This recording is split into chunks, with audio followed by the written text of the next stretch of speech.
Hello, everyone. Hope you're all doing well. Can you see and hear me?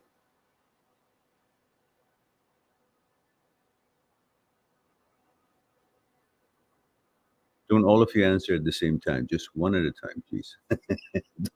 don't rush into answering me. Can you see and hear me? Loud and clear. All right. Leonard, thank you very much. Appreciate that.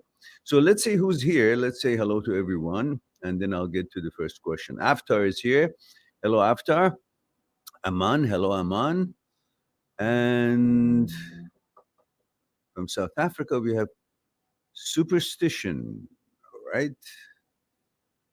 Superstition. Should you be here or not? Is it a good luck or not? Superstition. You just and then we have Leonard from Netherlands. Superstition from South Africa. Then we'll have Sizra Altamash. Hello, Sizra. Let me know age and gender and where you're tuning in from, which country. And then, all right. So let's go to, and we have Mapco. All right. So let's go. Mapco, let me know age, gender, and which country you're watching the program. So let's go to Aftar. Aftar says, hi, Mehran. Male UK 40. Thank you for that. And he says, I hope you're well. I'm a single man looking for a relationship. Aren't we all? I just wondered, he says, what are your views on a man legally paying for pleasure?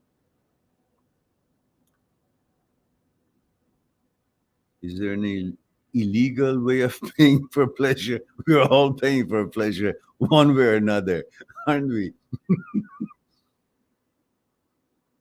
And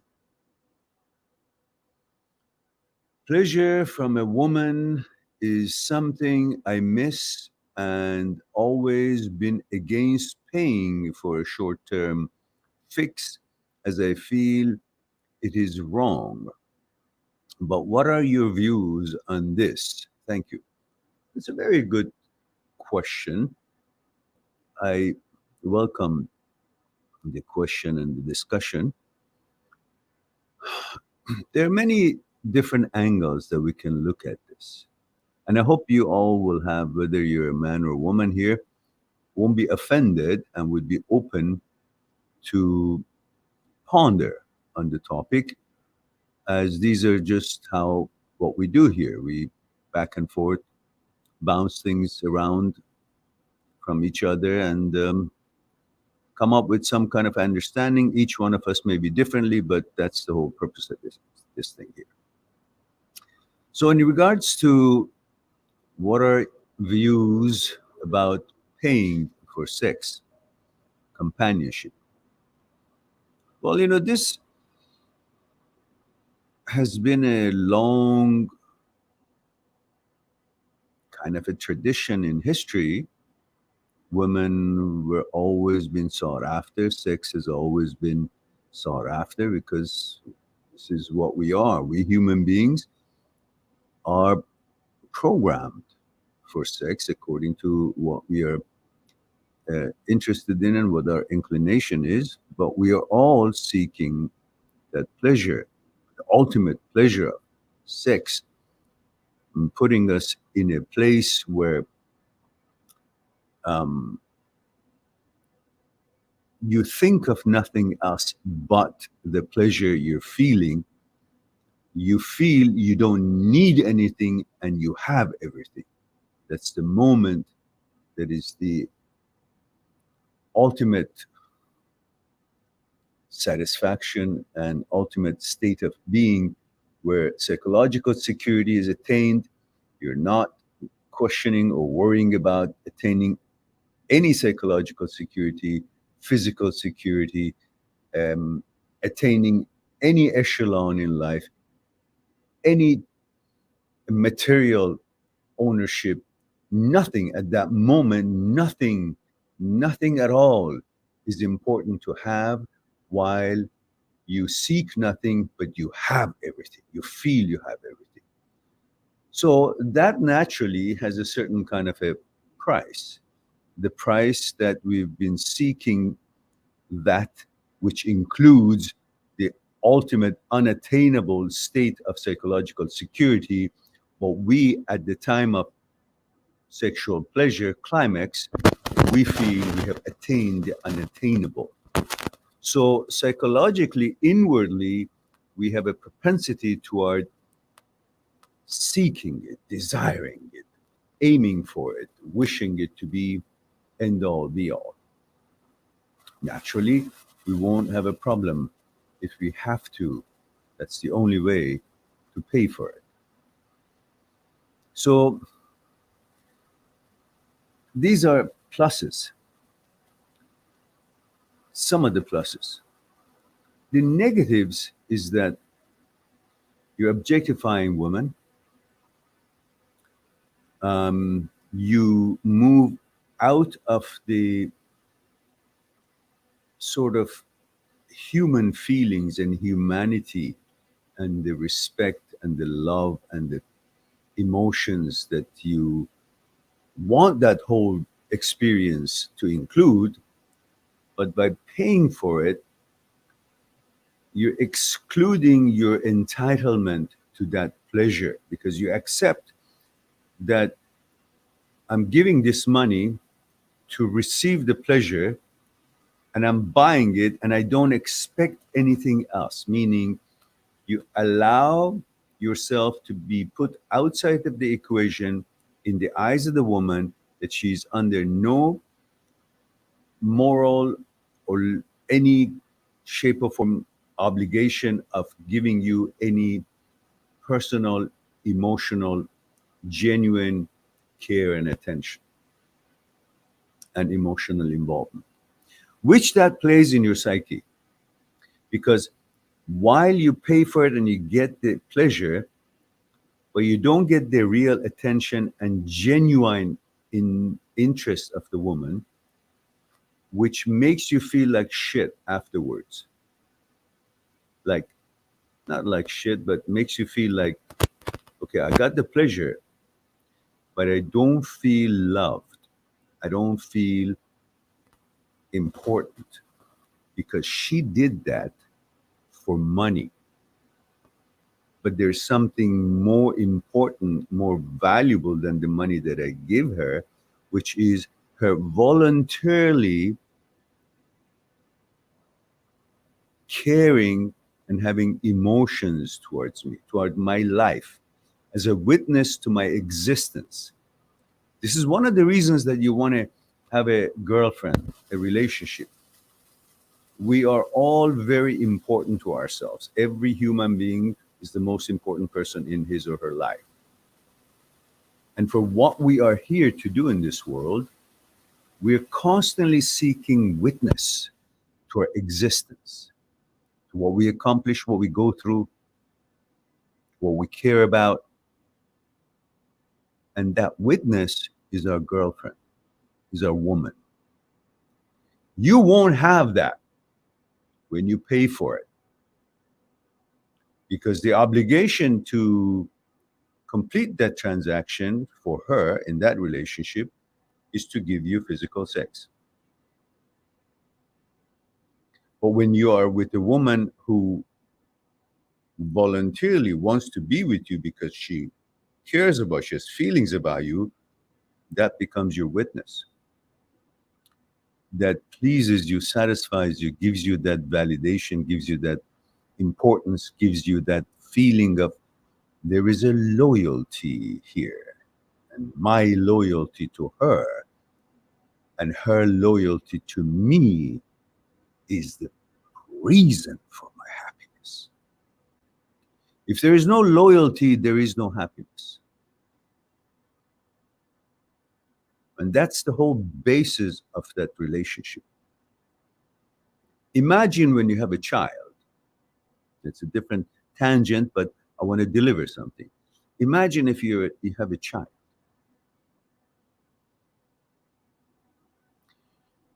Bringing comfort, security, provisions to him or her, to that child, makes you happy 5 million times a day, so to speak. Because if your child is sleeping well, you're happy that he or she is sleeping well.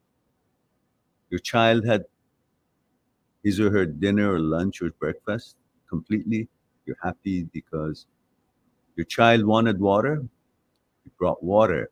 So you contributed to the balance and the security and what your child needed to become happy. You buy a toy, become happy. Your happiness is in the service and love and loyalty that you give away, you extend. But if you were going to be happy for the things that is only for you, there were very limited number of things that could make you happy. Maybe you buy a new house or buy a new car or buy a suit maybe or clothing, however, whatever, you're looking for. You buy new shoes. It doesn't happen every day. And if it happens, any of them, maybe one thing a day. But when you're doing something out of love for somebody else, it happens so many times in that day, so to speak, as we explained, the child example. You attend, you play with your son or daughter, you do homework with them. They do their homework, complete that. You're happy because you help them to excel. You teach them something, they learn it. You bring them food. You help them in any way you can to bring comfort to them. All these can make you happy 10, 20 times a day. These are all because of giving love. And by giving love, you're receiving love, even if that other person is not really extending a certain service or, like doing something for you or bring, responding in love. But because you have a portal to pour your love into, that itself brings that satisfaction, and you feel love is also around you because you created it. So it comes back to you. So this exchange doesn't exist when you pay for sex to your girlfriend, because you always feel, what did I get? You're not concerned about you got sex. You want more than that. Because remember, when you're having sex, you don't want the sex for the sex mechanical part of it. Through sex, you're getting certain higher level of resonance of emotion. That's what you want. You won't get that by paying for it, and you know it. And you feel it. When you're having sex with someone that you paid for, there's no emotional reciprocation. And that's the problem for paying for it. You cannot create that voluntarily emotional gift that is extended between the couple when you pay for it. So it will be a brief moment of pleasure, but at the same time, you will feel there's a vacuum of something because you had that pleasure. You feel it? So, however, many of you may feel, oh, it would be great. She's gorgeous. She comes in and I'll have sex with her. Yeah, but she's gorgeous. She comes in all dude up, the high heels and all that. But she's a mannequin. There is no energy. See, we're all made out of body and mind. The body does what it does. You can sense it if you touch, sense of touch, and it can give you arousal and vision and all that, creates desire and so on. But because the body is involved, doesn't automatically means that the emotion is also surging. And in order to have a real successful experience in sex and real taste of complete experience of sex, you need the emotion and the physical to merge and be extended at the same time. It won't happen that way. So it's always like I had a nice, beautiful food in a beautiful dish, but there were no spices in it. There was no salt in it. You can't create that no matter how wonderful the dish and the ingredients are. There are no salt. There's no taste in it. You feel me? You understand what I'm saying? So while it looks really fancy and sexy, that I'm paying for it, and she's an escort, she's great, or she's an employee, you always know it's not volunteer. What we seek for is the voluntarily expression of love and emotion and dedication by a woman towards you, not that she's doing it as a transaction. It won't satisfy. Go ahead, try it. And the other problems with it is that we men bond when we have sex with a woman. And because you're paying for it, she's under no understanding or obligation that she's having a relationship with you. And she won't allow herself even to try to create an emotional bond between you two, because that's not her intention. Her intention is business. But you can't help it. You will fall for her because we love women. Femininity of women drives us very interested. If she happens to be in your place as part of the transaction to have sex, and you guys get acquainted and she feels comfortable and she maybe decides to make tea for herself or for you, that gesture of bringing tea by a woman to you is already very cozy and sexual, and makes you feel as if she's your girlfriend, or she feels comfortable. She's accepted you as something more than a transaction. And that creates a foothold in your heart that you now fall for her, because she's now a woman in your home. It's a woman in your home and doing domestic things, which is very sexy to us. However, I'm not getting into it. Whoever wants to slap a label to it, chauvinism and all that bullshit, you can go fuck yourself. This is how we are.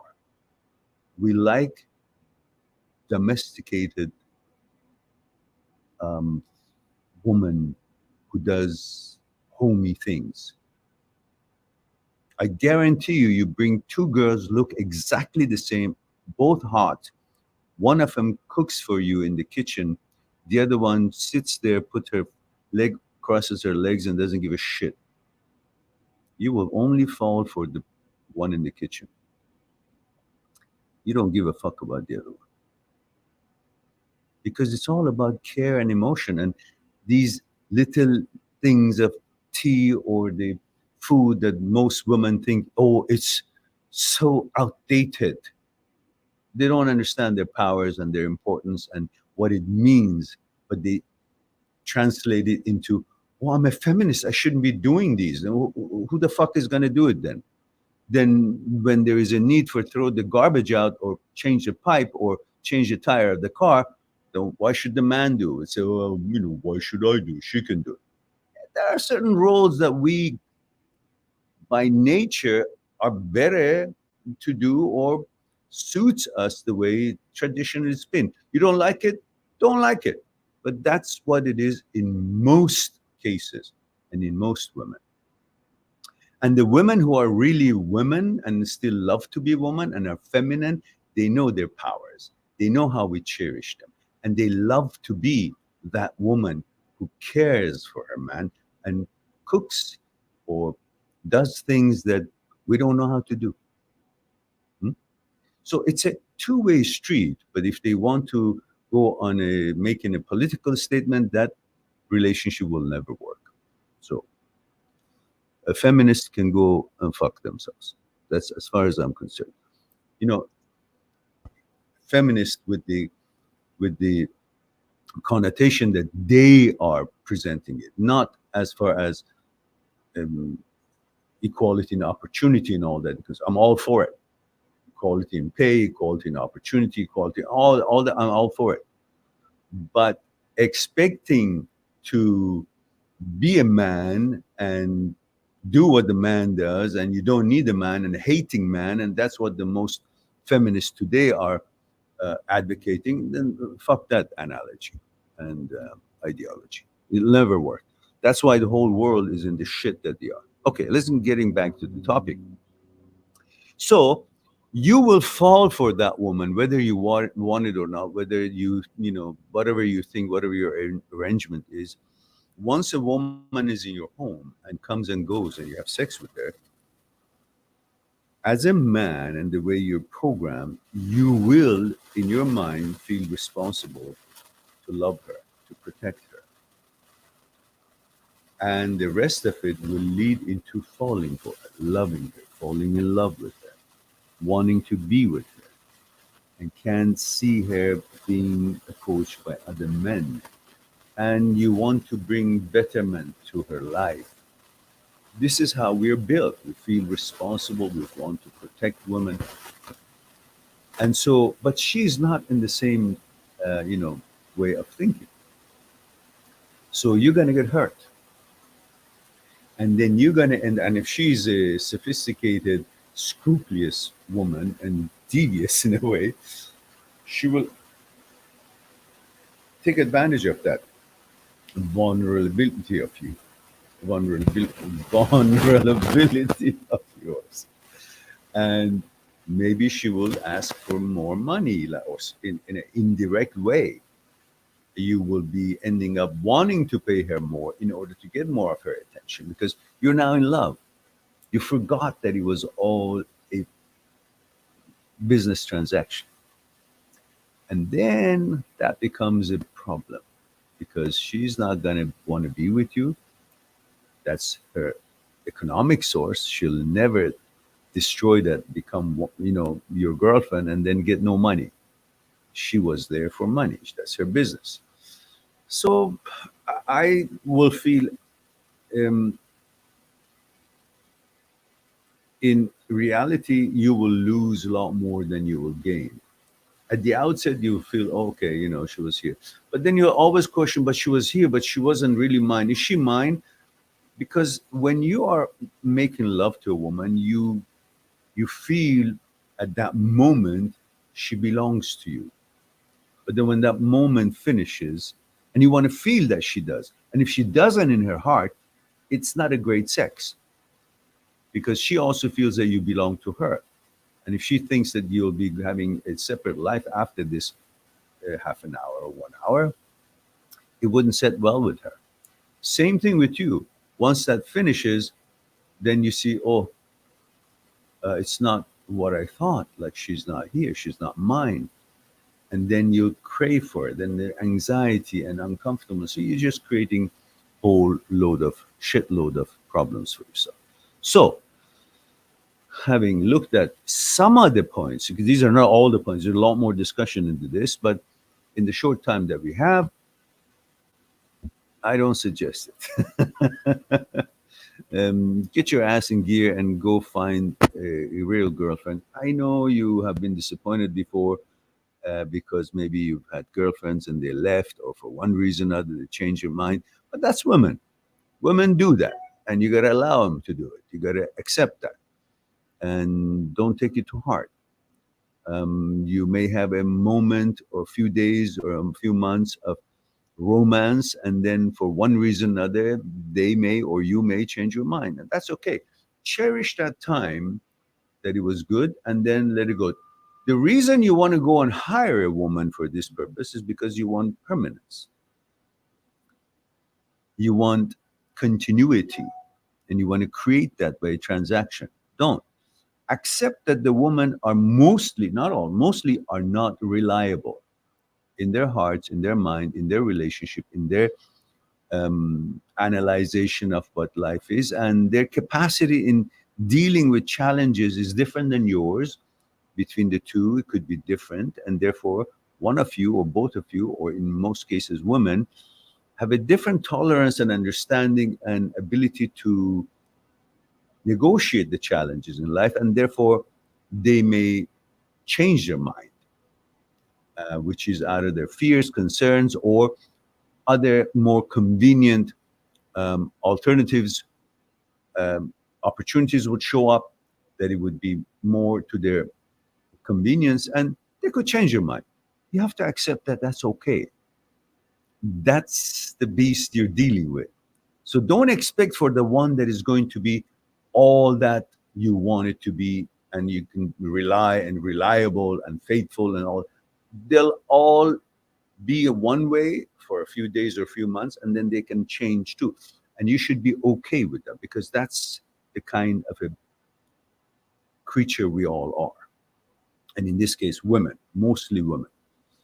And that's okay. If you're okay with understanding that is the characteristics of a woman and the benefits and the challenges of being in love or in emotion or exchange of emotion or um, friendship with a woman, then you're okay because you expect that. You know that could happen. Then you won't be surprised and whatnot. So if you accept that, then go and find a girlfriend and don't worry about how long it lasts. Just make it a quality as long as it lasts. And if it doesn't stops lasting or going forward, then you had a good, you treated her well at the time, during the time that you were together. So you feel good about that. Always treat women well, regardless of their decision, or until it gets to a decision that is not palatable to you. It can happen. But until then, if ever, you always treat women well because you will feel great about yourself even when it breaks up. So go find a girlfriend and don't worry about the permanence of it.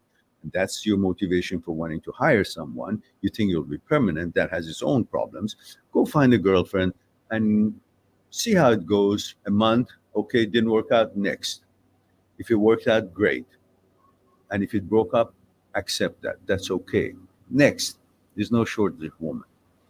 And but always be a gentleman, always be a good man, always care and be kind to them and respectful and so on and so forth. And if there's a good communication and you're both hitting on the same levels, then you will be able to resolve things. And if not, well, it was great as long as it lasts.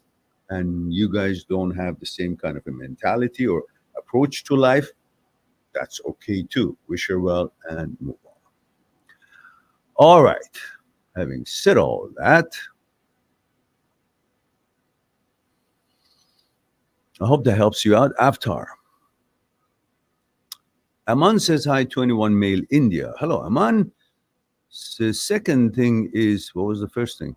I always try to get over neediness of people, but I'm a lot needy. How to get over needliness completely. Does that make you feel good when you're needy? No, you just said that. So why would you keep doing something that doesn't make you feel good? You don't need me to tell you that. It's like saying every time I have this cup of water or tea, it makes me throw up. What should I do? What should I do to stop throwing up? Stop drinking the goddamn tea or whatever it is in this cup or that cup. You're telling me when I'm feeling needy, I feel terrible because you don't feel good, obviously. You just see it. If you feel good, be needy. If it doesn't feel good, why you keep doing it? Every time you feel needy, says, hey, remember, it doesn't make me feel good. It makes me lose something and makes me look like a, shit in front of their eyes. So I'm not going to do that because I don't want to look like shit. So therefore, I'm not going to be needy. You think if you're needy, they understand. They don't. Express your emotions the way you want. If they could value it, great. If they didn't, that's not on you. That's on them. Their capacity to see emotion, receive emotions, and be treated with emotional connotations, maybe it's not their forte, and that's okay. But you remain how you've always been and what makes you feel good. But don't be needy because people are not there to satisfy your needs. You are there to see who is closer to offering what you need and you choose them. And if they're not, you just take whatever is available. If it's not, you move on. Superstitious says, hi, Meran, 25-year-old male from South Africa. Have HOCD and it feels real and I get sensations in my gut and tinglings. I'm afraid of these thoughts and to act out on them and always afraid and worried. What if I get drunk and sleep with my gender or kiss another man? During my teenagehood, I have been straight, and till now, I even have a girlfriend. But when these images and homosexual sex scenarios pop up and be continuous, they really get me anxious and afraid and worried.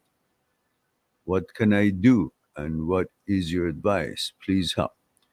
Well, superstitious, I have hundreds of videos that have addressed all these what you just talked about. All you have to do, go on my channel and type in the search engine of my channel, HOCD. You will have hundreds of videos and look at the titles to see which one fits the question you might have on that day. Watch that. Otherwise, here, I can't be talking about it uh, in 5 minutes because it'll take, few hours. So you can, you're welcome to go on my site, mind.seekstruth.com, www.mind.seekstruth.com, and make an appointment for a Skype chat, and we'll explore that on Skype. If you make an appointment for 1 hour, I'll throw in another half an hour myself, and we'll have plenty of time to cover the bases. And I explain a whole array of involvement of the components of the brain that causes that, and all the whys and questions that you have, as much as our time allows. Otherwise, then you can make another appointment and so on. However, all the videos are available free of charge. I've done all that research, and I've done all that, made all that effort to create all these library for you guys, so you guys will not fall into the trap of the HOCD and thinking that this is something real. This is malfunction of the signaling system of the brain, and the fact that you're diehard heterosexual, and that creates a fear of losing what you love the most. In life, whatever you are most protective of, whatever is most important to you, is the one that you're most afraid, and you become afraid, and you will attack. The brain attacks it, and you become, you create anxiety toward it, because whatever is most important to you automatically comes with the fear of losing it. So if it's a home that you like, you're afraid if it's going to be foreclosed or you can't afford it. You can't continue paying the mortgage or maintaining it. If it's your car you love, you'll be having a fear of it being scratched or get an accident or you lose it or somebody steals it. If it's your girlfriend you love, you're worried about your wife or girlfriend leaving you. If it's your money, you always worry about what happens to my money. What if I don't have it? If it's your gender, but you always will be attacked by the opposite of what you are in that gender, and the fear of not being what you always love to be. These are all natural feelings and reaction, and the brain creates all these things, intrusive thoughts, in order to find security, because the brain does not find security in a secured physical environment like the body does. The brain finds security in occupation, in busyness. And how can it create occupation and busyness to feel safe? It's not by complimenting you. Oh, you're such a stud. Girls love you, and you love girls. Yeah, thanks. True. But that's the end of the discussion. But if it tells you and creates anxiety or certain kind of images all the time, and gives you suggestion that you want to kiss another man, you'd like it, try it and all that, then it gets you engaged in a dialogue or refuting it or arguing with it, and all that creates that occupation, busyness, which it feels it's got a place, because brain thoughts doesn't have a place in the body. It's not trained to know where in body it can reside and call it home. So it's always scattered. When it's scattered, cannot find security in its being scattered around. So it tries to grab a hold, find a place to hang itself, to hold itself by busyness. That's the area that it can collect itself from being scattered around. When you have a thought, intrusive thought, that focuses you there, the brain finds a home in a virtual world. So it's there. Now it knows where it is. Otherwise, it's all over. You can see your brain, your thoughts is all over. In the past, a year ago, something happened, or conjuring up something for future, or it's last week, what happened? I'm worried about my exam tomorrow. It's all over the place and has no tranquility, so it wants to be somewhere. and doesn't have a where, doesn't have a place. So it creates this busyness to be collected and feel secure because I'm a whole. All of me is here. Brain itself is afraid. And of course, then we add the overactiveness of amygdala. We add the malfunction in the caudate nucleus, in the striatum, in basal ganglia. And we have all these other components malfunction in the signaling system, the anxiety and you being afraid of losing what you love the most, with all these discussions of all other sexual lifestyles that is around, which wasn't around when I was a kid that much. It all creates dialogue and involvement of the brain. And all these topics become part of the inventory of the brain for the brain to constantly include that in the 80, 90,000 thoughts a day that it makes. Brain is a thought manufacturing plant, and it doesn't make thoughts that you prefer or you're aware of. It makes thoughts because its job is to make thoughts, and it doesn't even know what it makes. It just makes any thoughts, including thousands of intrusive thoughts, in order to serve its own, which is to create that occupation, business, through which it can bring security for itself. There's a lot more to talk about, but again, it will go on for hours, and that's not the purpose of this gathering and this live stream. So, welcome to go and make an appointment with me, and we'll discuss it one-on-one on Skype. And we have Cizra, okay, doesn't have a question. Leonard, and then Mapko says, thank you, sir. You helped me a lot. I don't have intrusive thoughts. Okay, good, Marco. Says, I'm 15 from Serbia. All right.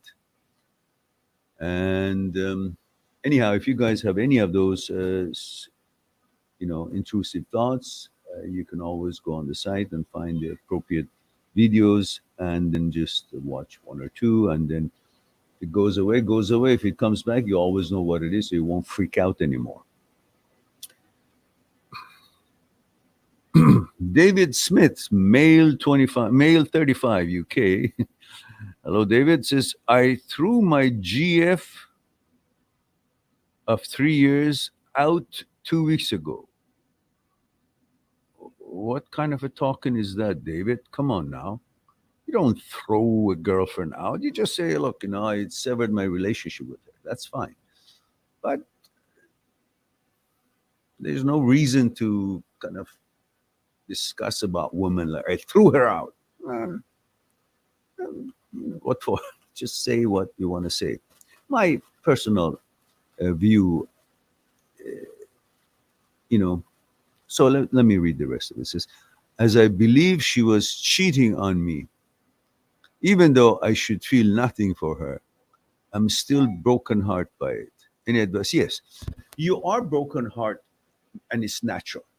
Even if you choose to sever a relationship with your girlfriend, you will feel sad in a way because you had created the story with her, a routine, that created an order of some kind, which included her in that order, in that routine, in that discipline of your day-to-day life. And when that is no longer there, even if it was you who decided to break up, there's still a vacuum of the existence of that, what it was, the order, the routine. You can't continue that routine, and you're used to that routine. So you're missing the order as it was. That's why you keep going into the memory in order to feel that order, because in the memory, that how it was, the routine of life is recorded.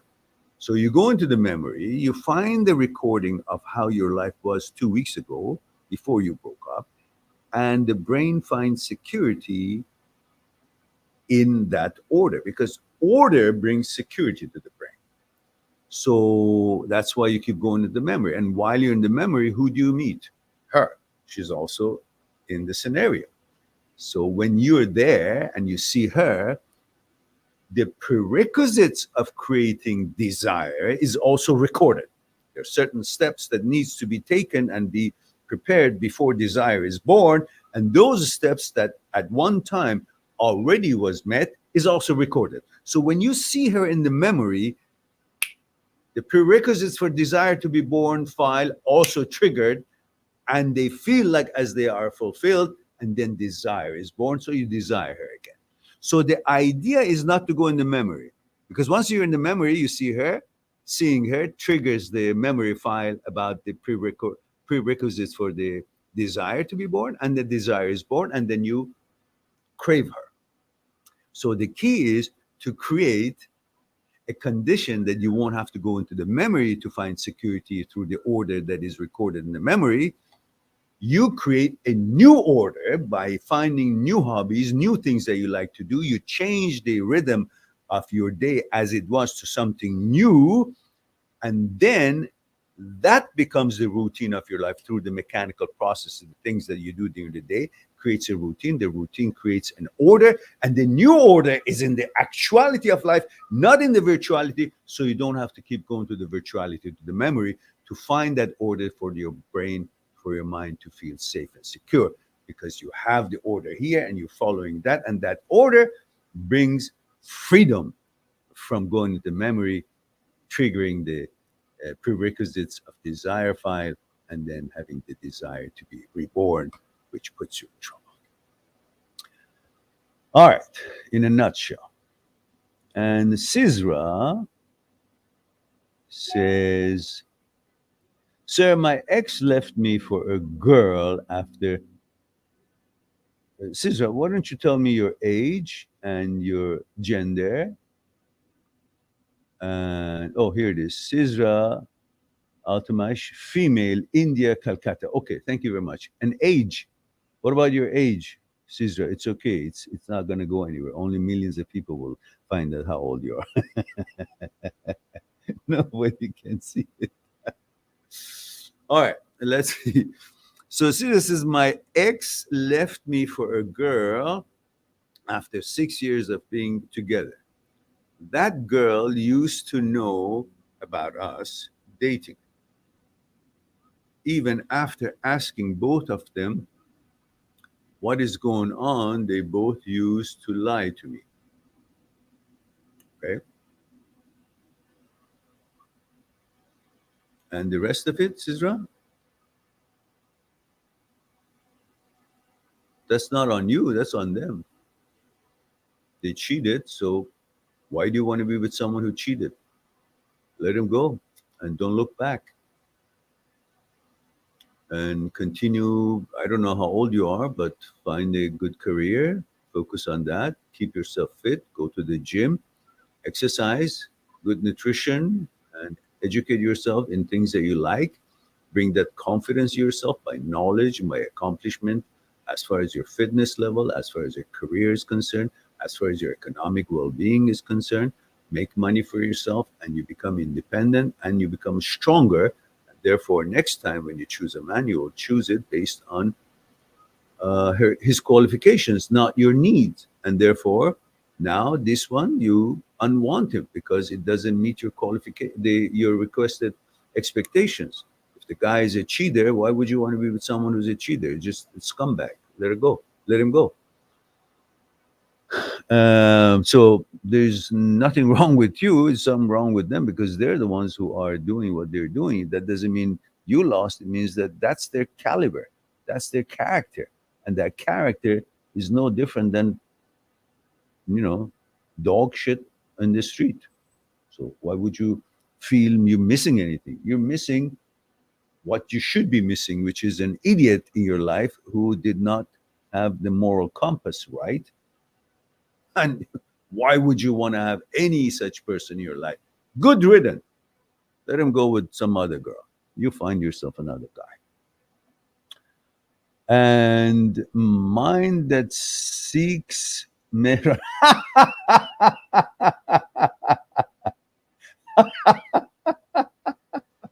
All right. Funny man. Who's that? Says, hi, hello, Mehran. I'm 37-year-old female from Maldives. Maldives. All right. That's so cute. All right. This is I need advice on husband non-stop smoking. Stop or pot? What is it? Non-stop smoking. Stop. Oh, you want advice on husband non-stop smoking to stop. Says every all the time me scold him about it. He told me. Okay, I can't be calling you mind that seeks may run all the time. Give me a name at least so I can call you by that name, whatever it is that you want me to call you. And mind that seeks may runs. Okay, I'm gonna get a kick out of this. Look at this.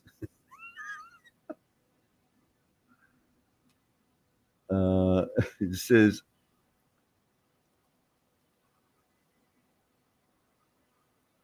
okay, she says, I need advice on husband and non-stop smoking to stop. Every all time me scold him about it. He told me, okay, so he told you that why you always scold him about smoking. And then she says, when your father has introduced me to stogies or smokes cigars, what are you gonna say? You're not gonna say my father made a mistake because he never makes a mistake, so therefore it's okay. I can smoke stogie. No, you can tell him, yeah, my father introduced you to stogies, but didn't introduce you to smoke it all the time. Once a month or once a week, not all the time. Your mother, tell him your mother, your father introduced you to food. Does it mean that you should have food every minute, all the time, constantly? No, you eat food maybe 2 or 3 times a day. That's it. Some people have once a day. Some people have once a week. So just because you're introduced to something doesn't mean that you should have it all the day. Your mother or father introduced you to go into the bathroom and do your poo poo. Doesn't mean you should sit there all day long and do that. You can't. So you gotta have schedule limitations and everything in moderation. Your father maybe introduced you to ice cream. You have to eat ice cream. You eat ice cream all day, you die. So too much of everything is bad. Doesn't mean that because your father introduced stogie to him and his father is never wrong, which is bullshit. We are all wrong at one time or another. But father introducing a stogie to you doesn't mean go do it all the time. Father introduced you to ride bicycle. You mean ride all the time? Father introduced you to eat food all the time? Father introduced you to study all the time? No. Everything in moderation. Father introduced you to play soccer. You go all the time, all day long, every day. It's just nonsense argument. And then she says, I can smoke stogies around you. I can smoke stogies in my house. First of all, because your father introduced me to stogies. And second of all, because I'm a stud, I'm ballsy. No, you're inconsiderate man to smoke a stogie inside the house with the strong smell of it when somebody else lives in the house as well. That's not being ballsy or manly. That's being dictatorial and stupid and undemocratic and a person who doesn't care. What about if your wife says, well, I'm living in my own house. I don't need to cook today. I don't need to do certain things that I would like to do every day for the house. What's your answer going to be? So if everybody wants to do everything that they want to do in their house, the children want to do what they want to do. They don't want to get up. They want to sleep. They want to play, you know, video games all day long. They don't do study. They don't do sports. They don't help the house. They don't do anything. They don't say hello. They don't say good night. And the husband wants to sit on his ass and smoke a stogie and don't go to work, don't make money. The wife doesn't want to go to work or doesn't want to do the things that in their household she does. So where is the order? Where is the discipline? Where is the cooperation? Where is the coordination? How is this team going to function? It's like a soccer team that everybody, every player in the team, in the middle of the match, wants to do their own thing. Somebody wants to stick his nose and his fingers in his nose. Somebody wants to think about last year vacations. Somebody wants to think about what am I going to do after the game. Somebody wants to drink a beer. Somebody wants to warm up while it's the penalty time. So you can't say just because I'm ballsy and it's my own home, I can smoke stogie all day long. That means an inconsiderate asshole. It's a team. You guys got to make each other happy and comfortable and safe, and not create unreasonable expectations and argue all the time. It's no different than telling me I want to shit in the middle of the living room. It's my own home, but that's not the place for it. You want to smoke stogie? Well, once a week. You're gonna die. You smoke it all the time. Go outside in the yard, smoke one a day, maybe maximum. But stogie is not for smoking it all the time. You're gonna get cancer. You die. You don't even inhale a stogie. It's just one ceremonial thing.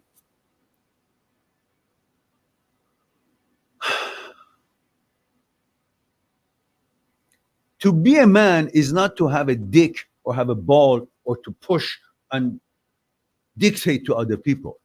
To be a man is an attitude, compassion, loving, caring. Strong man doesn't force things on innocent people. Strong man becomes caring, compassionate, because you're strong. You're not afraid of anything. You don't have to push things.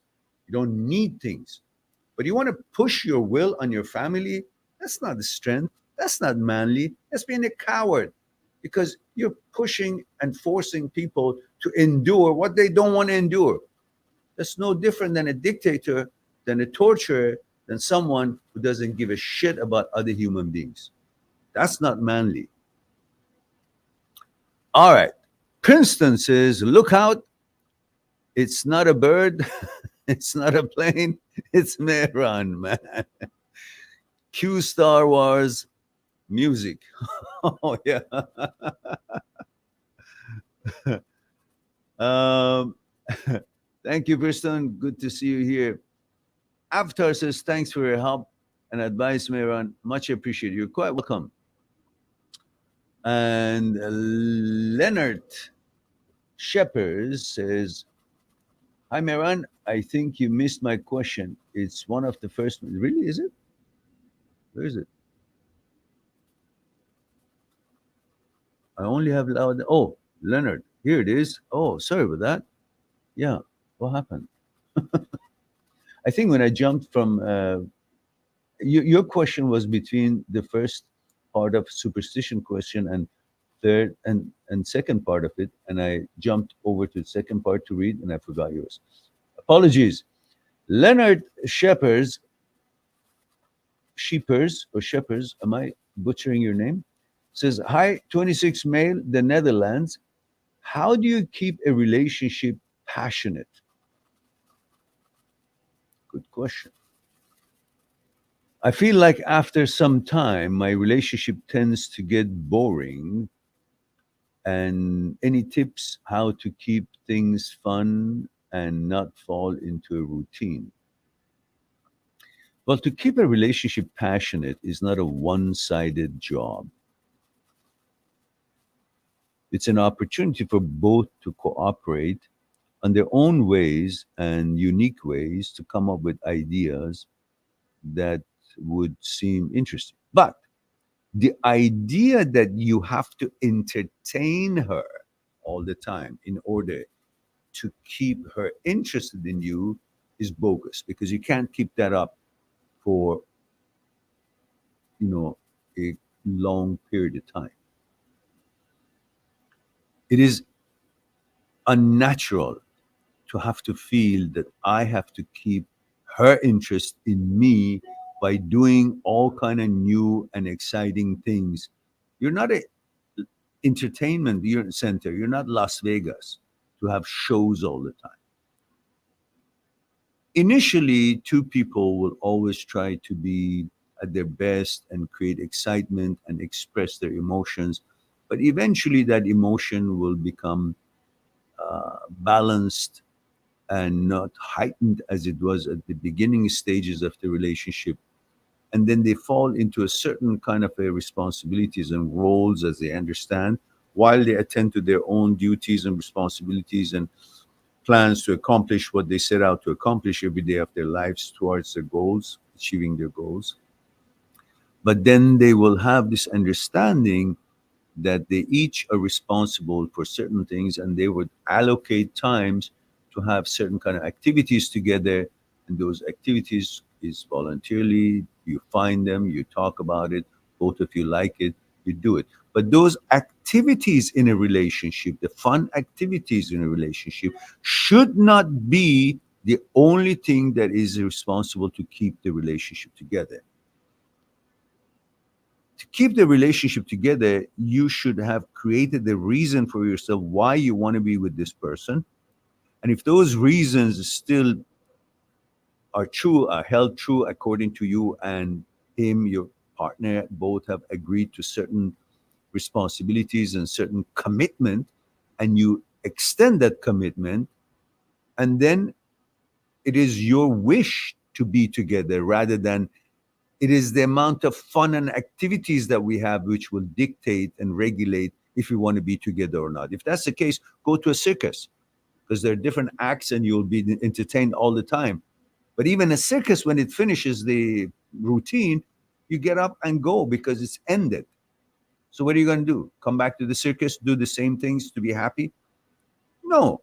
You take that for what's available, but your core principles and reason for to stay in that relationship is because you have decided that you're committed to this relationship.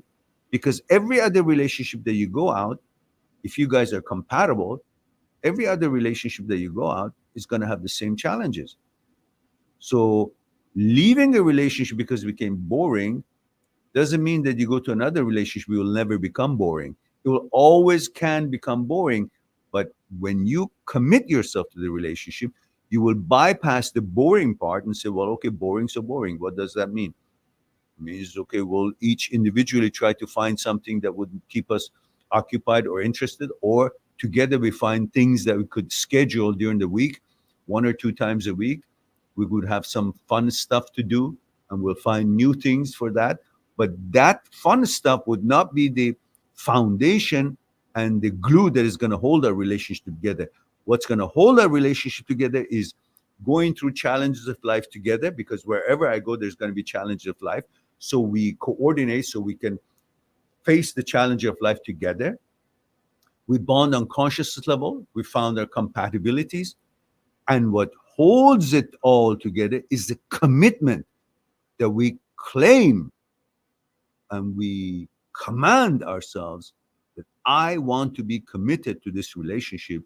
Therefore, what's going to hold it together is not going to be the fun or the entertainment of it. It's going to be my intention to keep it together. And then for that reason, we will have a balanced one.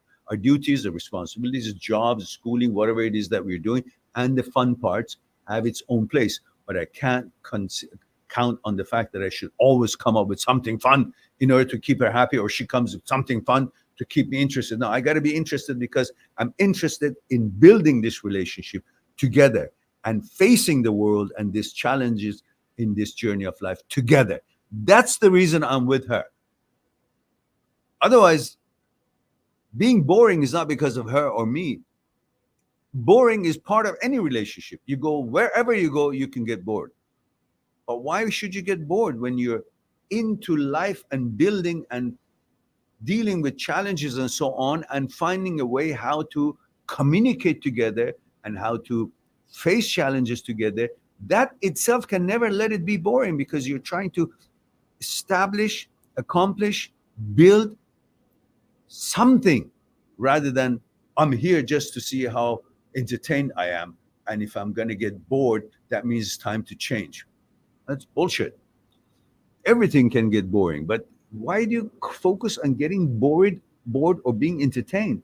Being in a relationship is not about being entertained. It's about doing things together, and then finding individual goals, and all the individual goals and the cooperating goals and the common goals would keep it all together, because you're trying to learn more about yourself, develop yourself more, accomplish and build and build something in your life, and that would be your plans, rather than I'm here to be entertained, and if I'm not, I'm bored, and if I'm bored, I gotta change. Well, that will be a vicious cycle. It'll never end. There's always somebody prettier. There's always somebody maybe more fun. But it's only fun because you haven't had that kind of a fun in yours. But you go there, you'll have that fun and say, "Now, what next? I'm bored of that too." Hmm? There are so many games out there. Maybe I never played American football. So if I play it, I may like it, but that is not a reason for me to move away from the games that I've been playing, such as soccer, tennis, or sports that I've been interested, like equestrian and all that. It just means it's a new game, but that new game would not be good enough for me to leave all other games that I'm good at and go there.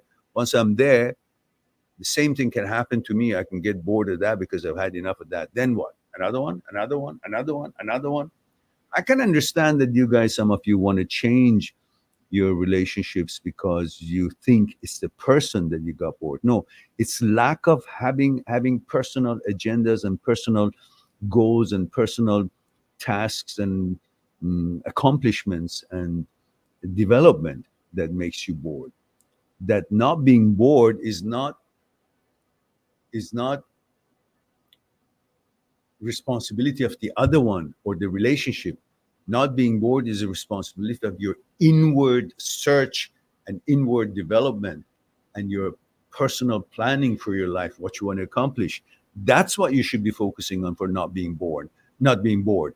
Not because, oh, I've had sex in this style and that position, that position. Now I'm bored. Well, you go to somebody else, you have all those other positions too, then you're going to be bored with that too. So that shouldn't be a reason. I've done this and we've done this. We've gone traveled here and we've traveled there and we have money and we have a house. Now we're bored. Well, being bored or not being bored is not about the things you have and things you do. It's about your balance in your heart and your soul and your mind, about your relationship with the energy of the universe, with the journey of life, with what you're here to accomplish, how you learn things, how much you help others, what you do for this life, what you add to this the universe, to this journey, to this experience of being alive. And these are the things that you should focus on, not to be bored.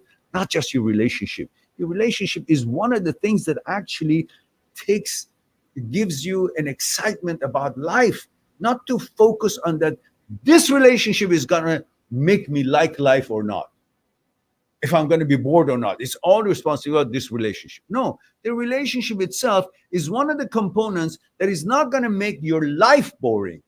Not that it's supposed to be responsible for your whole life to become something. It's part of your life, not your life to look at it as if it makes me boring, then my life is bad. No, there are other things in your life, and relationship is one of the things in your life that is not going to let your life to be boring. Anyhow, philosophical discussion, but find your entertainment inwardly according to your accomplishments and what you want to learn, rather than only about your relationship. Then, when you're happy inwardly, your relationship becomes happier too. because you wouldn't be looking for a relationship to make you happy. You're happy, and then relationship is in a spice. Okay.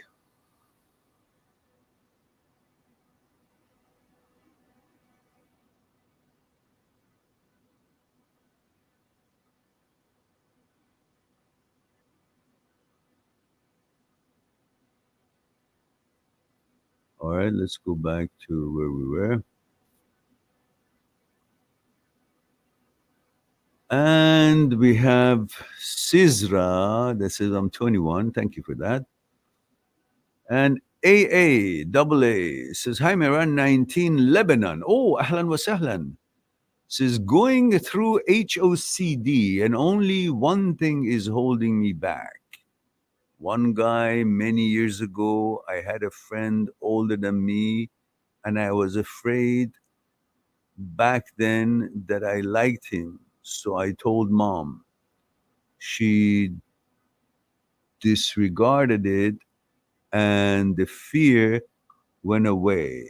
If I remember well, a few years later, I saw his picture and got anxiety again.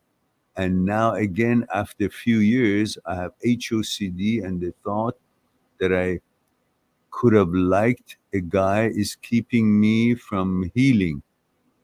It's like proof that if I like a guy years ago, then that proof because now I can discard fake feelings. I was quite more fond of him, but then my mother friend, um, than my other friends. But I'd like to know why I remember it is as if I'm 100% I like him or something like that. Well, the problem is this. The problem is that many men think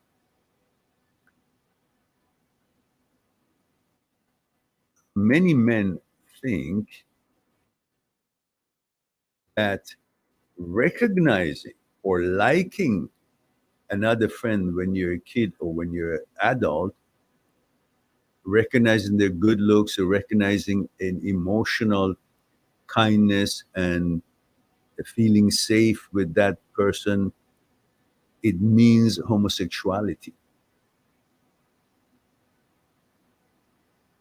We can like another friend and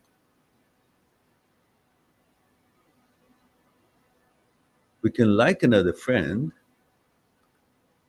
and there's nothing wrong with that. I remember when you're a child, you should remember that a child is just extending emotion and feeling the emotion.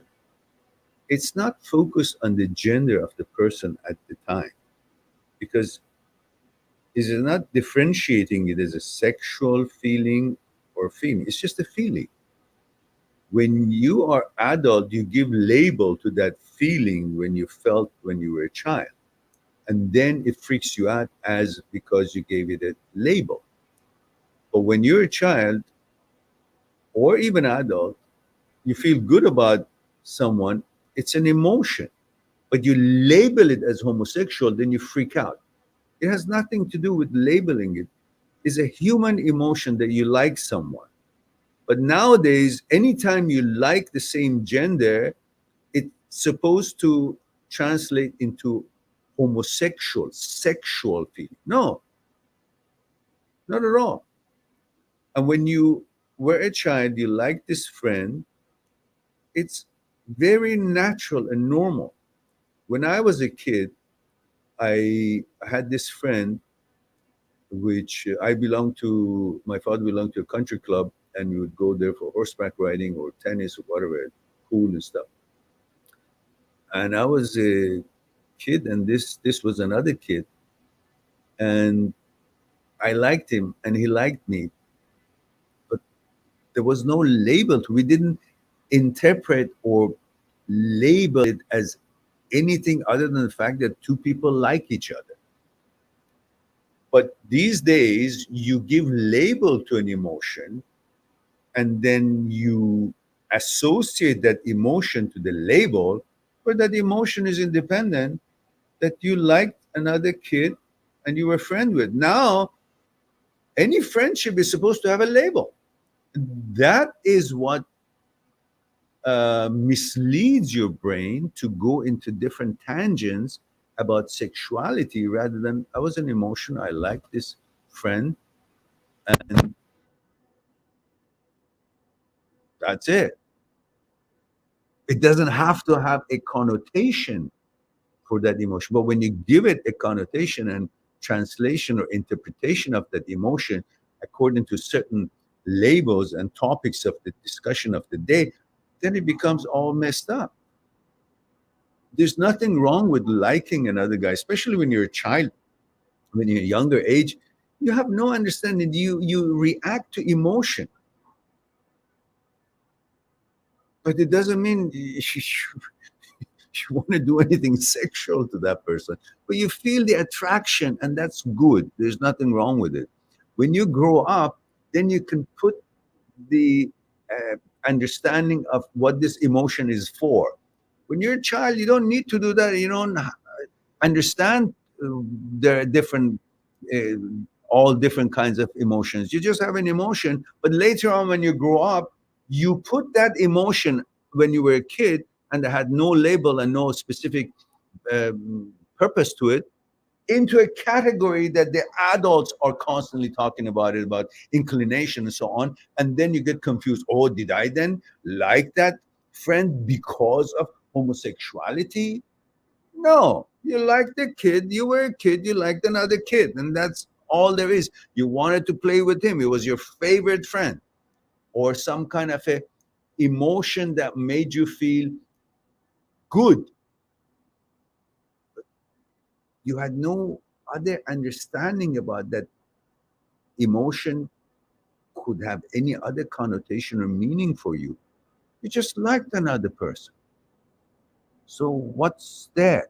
Today, everything has a label, and the label comes from a word, and the word has a meaning in the dictionary. And then suddenly you think that what you felt had a meaning. It didn't, because then it was you then with no interpretation, no inclination of any kind, no interest of any interpretation of the emotion, just an emotion.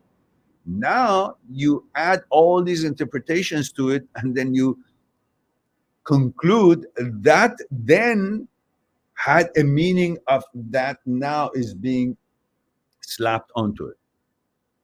Useless bullshit. So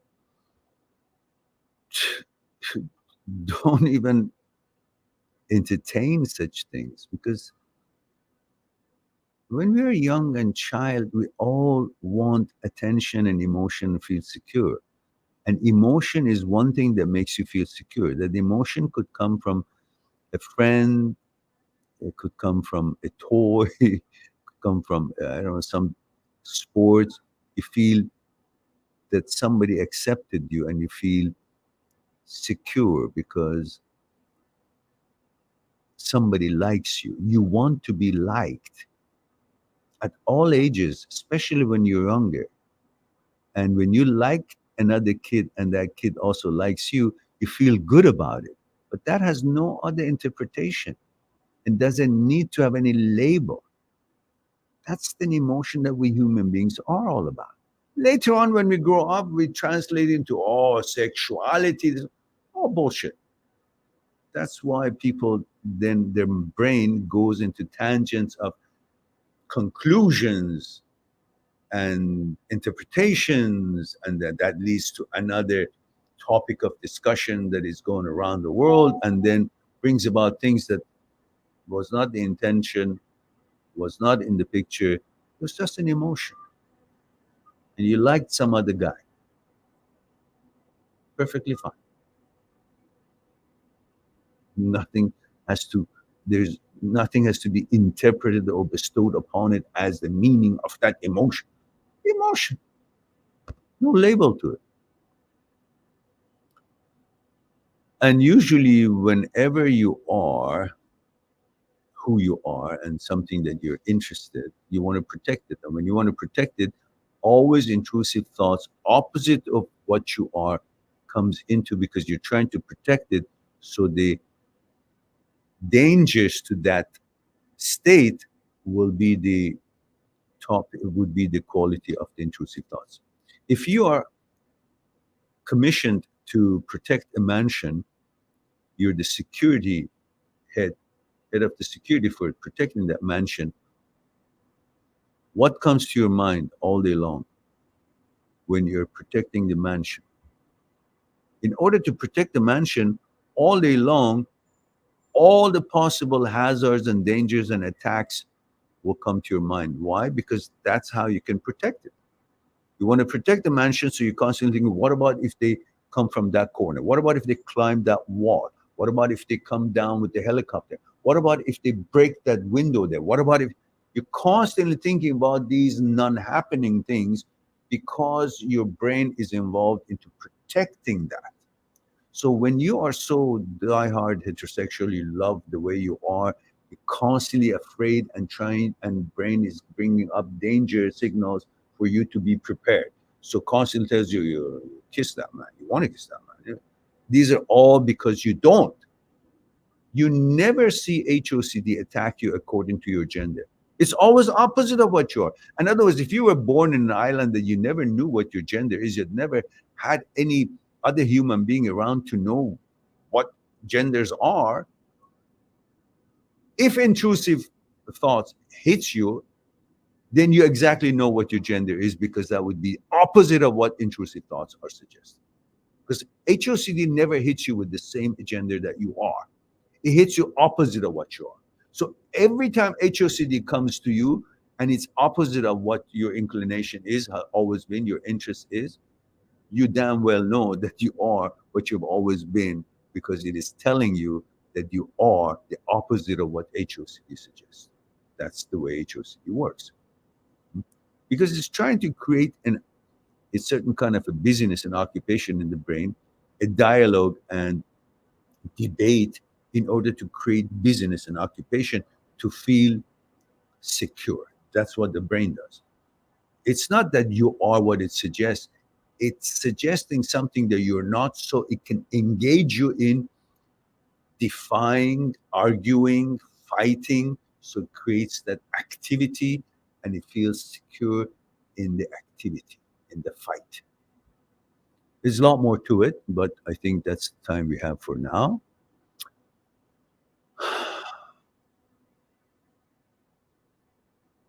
AA says, "Your legend, Mehran, literally saved my life. An absolute, an absolute legend." Oh, thank you for that. The legend is unknown. We only have 25,000 subscribers. Hardly we know. And the legend has 11 people in the live stream instead of 11,000. So tell me, what's wrong here? Says, many times before this as well, always watch your videos. All right. Says,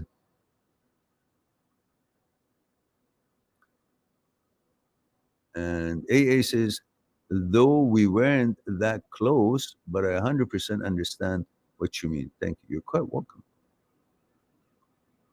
The problem of today in most people with intrusive thoughts is that we live life by the way of conclusion, labeling and conclusion, instead of living life through observation, observing. I see a table for two set in a nice fancy restaurant. Nobody's sitting on it, but there are glasses, wine glasses, and plates, and also neatly done. I could have an emotion exchange there. But what does that mean? Oh, I gotta interpret, I gotta label it, I gotta have a conclusion. What does that mean? What it means, you have a sexual attraction toward that table. You're a tablosexual. Oh, let's go through it.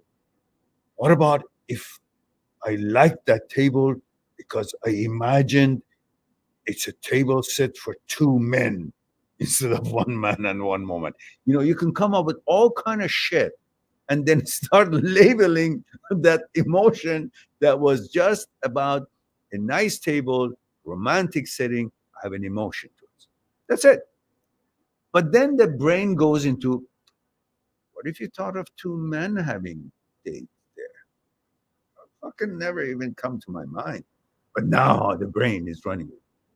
So when you're a kid and you like another kid, and now you're interpreting, what if that meant something? No, it didn't mean anything because it didn't mean anything then. You just liked the kid. You just wanted to play with that kid. You wanted it to be friend because you wanted that emotion was good. But now you want to interpret it that emotion was, you never had any interest in any sexual interaction with any other guy, same gender, but you want to interpret that you liked a childhood friend, some kid that must have had some sexual connotation to that emotional interest between the two of you. What the fuck is that? It's all about conclusions rather than just simply say, that was an observation. He was a good kid. He was a kid. I liked the guy. I liked my friend. And I was always happy to see him sit around chatting, do things. That's it. But you have to now interpret the emotion. Why? Because we have an OCD brain that is a perfectionist. So we think anything that is outside the framework of the description of that particular role, that an image and that I see myself as, then it must be discussed. It must be, I don't know, interpreted. Bullshit. All right.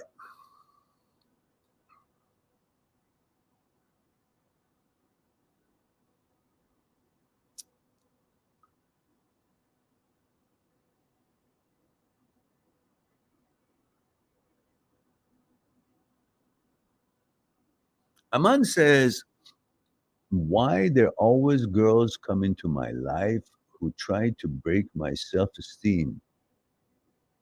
They don't try to break your self-esteem. They're just looking after their own interest. You're the most important person in your own life, and everybody else is the most important person in their own life. So they come to your life not to break your self-esteem or do anything wrong or bad to you. They're there for their own benefit. And when that benefit is served, or they don't see that benefit for them anymore, they change their posturing or change, or they got the benefit from you. Now they don't need you to benefit them. And it's not to hurt you, is because they got what they wanted. Now they go somewhere else. That's the human nature, who is rather not so confident. So they're constantly coming to any part, any place that they can get something out of it, maybe confidence, maybe assurance for themselves.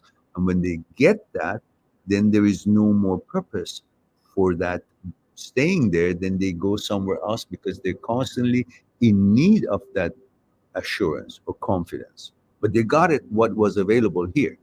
It's like they went to a, I don't know, a place. There was a table with food on it. There was a little food. They ate the food.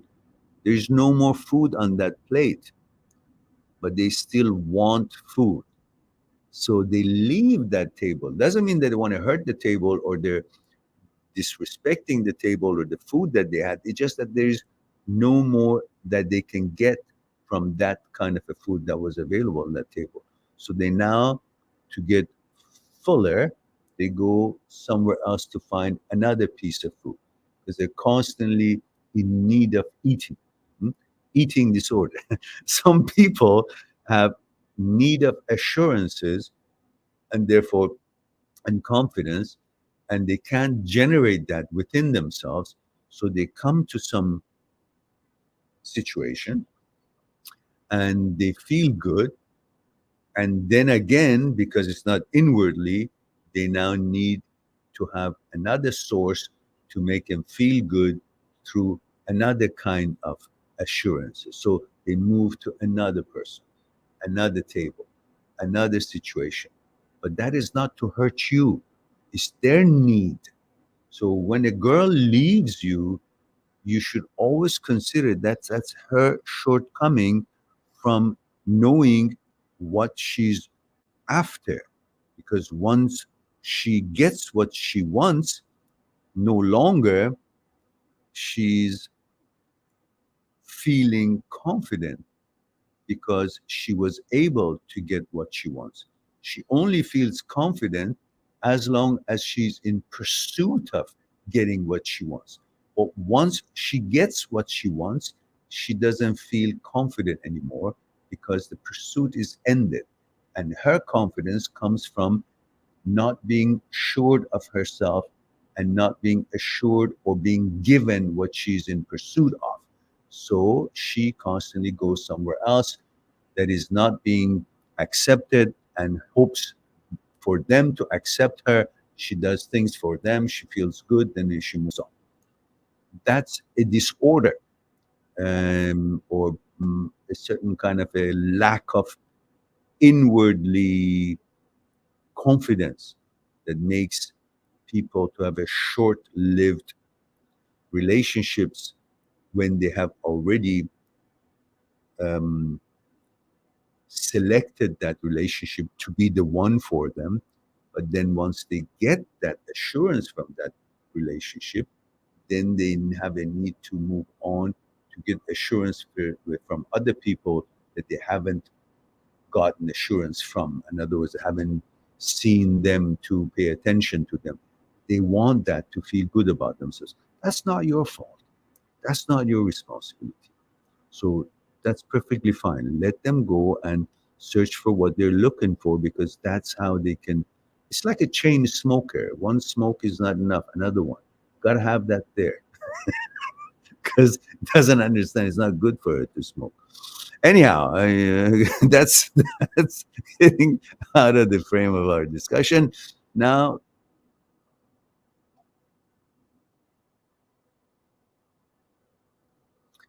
double S's, I like to add that I've had many other OCD subtypes growing up: contamination, loving parents or not. Every those who don't have OCD, yeah, I had many. I had OCD all my life. I never labeled them that why do I wash my hands. I just thought I gotta wash my hands so many times. Oh, it's dirty. And then eventually it got to the point that it was ridiculous. So I tried to reprogram myself, my brain. And from the time I started consciously reprogramming myself to become aware, it was like trying to prove myself. It was time that I would make a move and say, oh, did it affect my knee?